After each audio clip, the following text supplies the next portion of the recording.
प्यारे बच्चों, आज हम इंडियन लूसेंट जीके का वो टॉपिक कराएंगे जो यूट्यूब पर बहुत कम लोगों ने करवाया है, जैसे जो कि अर्थव्यवस्था है टॉपिक है। और ये एसएससी एग्जाम में, स्टेट एग्जाम में बहुत आता है। इसलिए चलो बच्चों, ज़्यादा टाइम वेस्ट न करते हुए आज हम भारतीय अर्थव्यवस्था को पढ़ते हैं। जैसे देखिए, भारतीय अर्थव्यवस्था और अर्थशास्त्र, अगर हम इंग्लिश में बात करें, इकोनॉमिक्स एंड इकोनॉमी, ये होता क्या है? अर्थशास्त्र मानव की आर्थिक गतिविधियों का अध्ययन करता है। मानव द्वारा संपन्न वैसी सारी गतिविधियां जिनमें आर्थिक लाभ या हानि का तत्व विद्यमान हो, आर्थिक गतिविधियां कही जाती हैं। अर्थव्यवस्था एक अधूरा शब्द है अगर इसके पूर्व किसी देश या किसी क्षेत्र विशेष का नाम न जोड़ा जाए। वास्तव में जब हम किसी देश को उसकी कीमत, उसकी समस्त आर्थिक क्रियाओं के संदर्भ में परिभाषित करते हैं तो उसे अर्थव्यवस्था कहा जाते हैं या कहते हैं। आर्थिक क्रिया किसी देश के व्यापारिक क्षेत्र, घरेलू क्षेत्र तथा सरकार द्वारा दुर्लभ संसाधनों के प्रयोग, वस्तुओं तथा सेवाओं के उपयोग, उत्पादन तथा वितरण से संबंधित है। ये अर्थव्यवस्था की परिभाषा है, जिससे आप लोगों को थोड़ी बहुत समझ में आई होगी। अगर एक दो बार और पढ़ोगे, वीडियो देखोगे, तो आपको अच्छे से समझ आ जाएगी। यह अर्थव्यवस्था की परिभाषा न्यून यानी कि कम, मध्य तथा उच्च आय विश्व बैंक के वर्गीकरण के अनुसार प्रति व्यक्ति सकल राष्ट्रीय आय के आधार पर विश्व की अर्थव्यवस्था को निम्न 4 भागों में बांटा गया है। अर्थव्यवस्था को यानी कि 4 भागों में बांटा गया है। जैसे नीचे आय वाले, इसे कहते हैं यूएस डॉलर, जो 995 या इससे कम है। नीचे मध्य आय वाली यूएस डॉलर 996 से 3895 तक, ठीक है। उच्च मध्य आय वाली यूएस डॉलर 3896 से 12055। उच्च आय वाली यूएस डॉलर 12055 या इससे अधिक। यह वर्गीकरण विश्व बैंक के वित्तीय वर्ष 1 जुलाई 30 जून के प्रारंभ में किया जाता है। उपरोक्त वर्गीकरण 1 जुलाई 2018 का है, ठीक है। ये 2018 का है। निजी क्षेत्र और बाजार के सापेक्ष राज्य व सरकार की भूमिका के आधार पर अर्थव्यवस्था का वर्गीकरण 3। यह कह रहा है कि निजी क्षेत्र जो अपने समय के क्षेत्र होते, जो प्राइवेट क्षेत्र होते हैं, और बाजार के सापेक्ष राज्य व सरकार की भूमिका के आधार पर अवस्था में 3 श्रेणियों में बांटा गया है। एक श्रेणी पूंजीवाद अर्थव्यवस्था। इस अर्थव्यवस्था में क्या उत्पादन करना, कितना उत्पादन करना और उसे किस कीमत पर बेचना, ये सब बाजार तय करता है। इसमें सरकार की कोई आर्थिक भूमिका नहीं होती। ये अपने पूंजीवादी होते हैं, ठीक है। नोट 736 ईस्वी में प्रकाशित एडम स्मिथ की किताब द वेल्थ ऑफ नेशंस को पूंजीवादी अर्थव्यवस्था का उद्गम स्रोत माना जाता है। राज्य अर्थव्यवस्था। इस अर्थव्यवस्था की उत्पत्ति पूंजीवादी अर्थव्यवस्था की लोकप्रियता के विरोध स्वरूप हुआ है।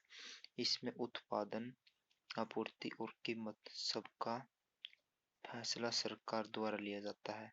ऐसी अर्थव्यवस्था को केंद्रित नियोजित अर्थव्यवस्था कहते हैं, जो गैर बाजारी अर्थव्यवस्था होती है।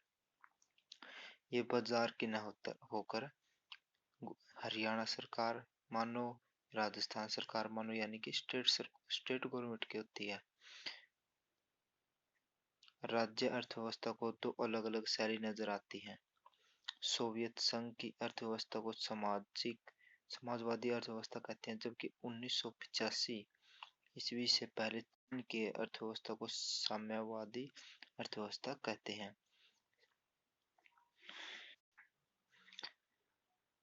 समाजवादी अर्थव्यवस्था में उत्पादन के साधनों पर सामूहिक नियंत्रण की बात शामिल थी और अर्थव्यवस्था को चलाने में सरकार की बड़ी भूमिका थी।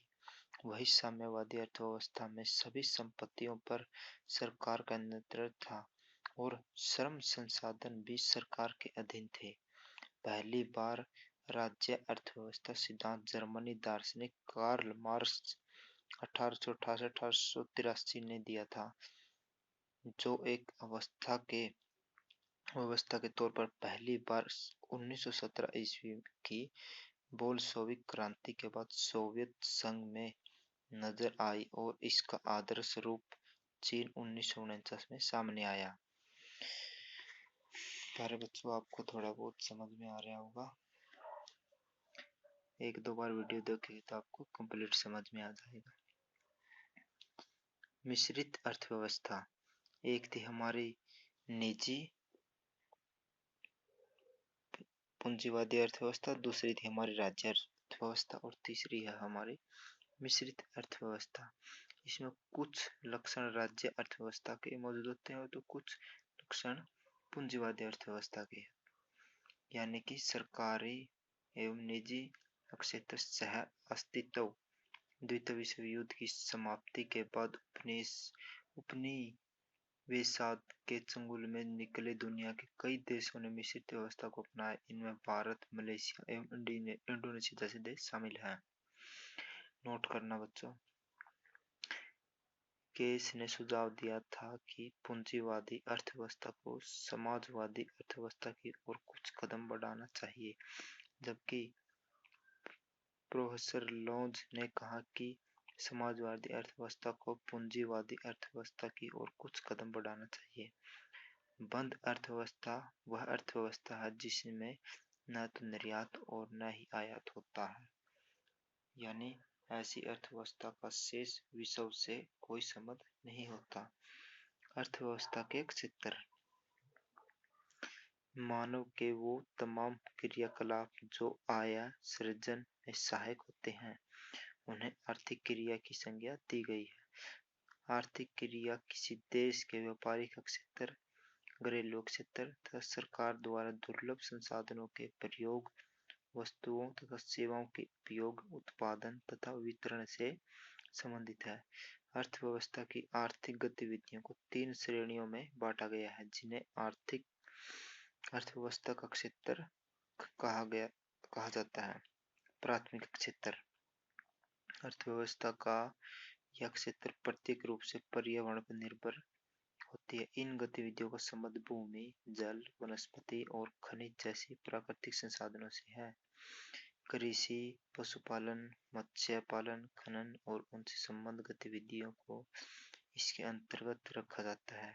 इसमें संलग्न श्रम की प्रकृति को रेड कॉलर जॉब के जरिए संकेत किया जाता है।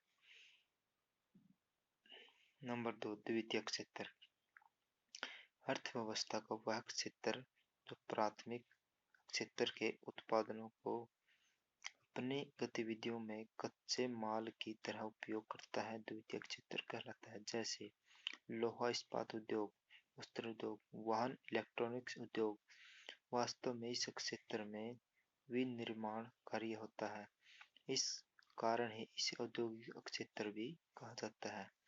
इसमें लगे कुशल श्रमिकों को व्हाइट कॉलर जॉब के अंतर्गत स्थान दिया जाता है, जबकि उत्पादन प्रक्रिया में प्रत्येक रूप से संलग्न श्रमिकों को ब्लू कॉलर जॉब के अंतर्गत रखा जाता है। तृतीय क्षेत्र, इस क्षेत्र में विभिन्न प्रकार की सेवाओं का उत्पादन किया जाता है, जैसे बीमा, बैंकिंग, चिकित्सा, शिक्षा, पर्यटन आदि क्षेत्र। इस क्षेत्र को सेवा क्षेत्र के रूप में भी जाना जाता है। तृतीय क्षेत्र भारतीय अर्थव्यवस्था के सकल राष्ट्रीय उत्पाद में सबसे अधिक योगदान करता है। भारतीय अर्थव्यवस्था में श्रम आधिक्य वाली अर्थव्यवस्था। बच्चों आज तक हम यही करेंगे, आज एक एक पार्ट है, कल को हम दूसरा आर्थिक समृद्धि एवं आर्थिक विकास को पढ़ेंगे। जय हिंद बच्चों।